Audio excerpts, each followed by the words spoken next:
and welcome to Sex and Stuff. Hi, it's Nola. And today we're going to be talking about how to talk to your doctor about your health behaviors and your sexual health history. So the first thing that you want to do is find a doctor that you feel comfortable with.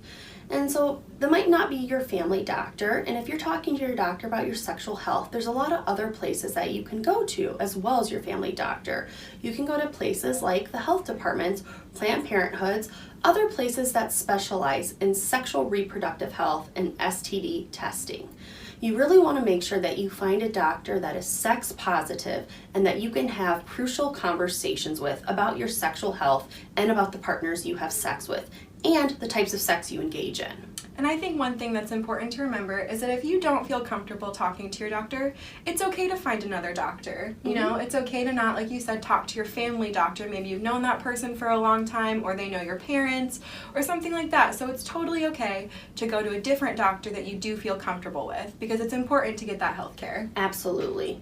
The next thing you want to do is think about the list of questions that you want to ask your doctor. Be prepared. So write down a list of questions that you want to talk to your doctor about your sexual health. This may about how to get an STD, how you get tested and treated for an STD, birth control options, or even the types of protection that you should use when you engage in sex.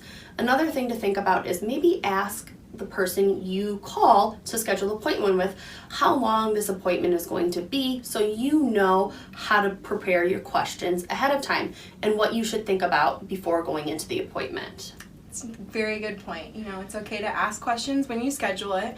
It's also okay to ask, you know, maybe what's going to happen in that appointment. Maybe there's going to be an exam, and it's totally okay to find out how long that's going to take, how long there's going to be for you to just talk to your doctor, and also if there is going to be a physical exam. So ask those questions beforehand. It's also important to ask how they're going to bill insurance, because if they bill insurance for this place, your parents might see these records. So if you don't feel comfortable going to somewhere that bills your health insurance, find out a place like here, the Polk County Health Department. For an STD test, we don't bill for insurance. So again, those are some things to think about.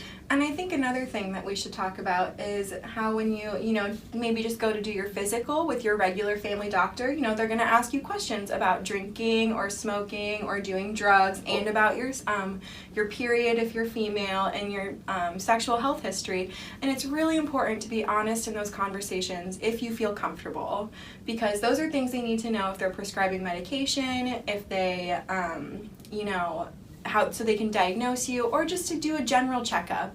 And more often than not, your doctor is not there to judge you. And if you do feel judged, then that's another conversation to have. But it's important to be as honest as possible. And you know, if you're talking about maybe drinking or smoking or something, or having sex with your primary care doctor and you don't want your parents to know, tell them ahead of time. Say, you know, I really don't feel comfortable answering these questions, like if this information is going to be shared. So make sure you ask that.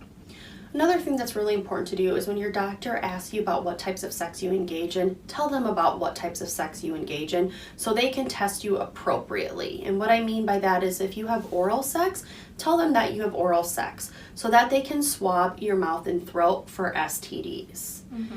Next thing is just jump right in. Ask the questions that you want answered. They're there to help you and provide the best care for you. Don't feel uncomfortable asking those questions, because believe it or not, they've probably heard every question and more. And they're there to provide that help and health questions for you. And also, if you're going to a place like Planned Parenthood or the health department, I know I've done this before. When I was scared, I took a friend with me. And yeah, that's a really great idea. I asked ahead of time and I said, hey, I'm really nervous. Can my friend come back with me? Or, you know, a trusted person, or maybe that is your parent or someone like that. But just, it's okay to bring someone back with you that can hold your hand or just be there. Or maybe if you get nervous and forget to say something, they've seen your list of questions and they can be there to support you and back you up. Right. And after the appointment's done, make sure that if there are any questions that you still haven't had answered, ask those. So that might be following up on medications, following up on new appointments, anything that you still are wondering about, ask those questions so that doctor can provide those answers. Yep. So just remember to be open and honest when you're having crucial conversations with your doctor.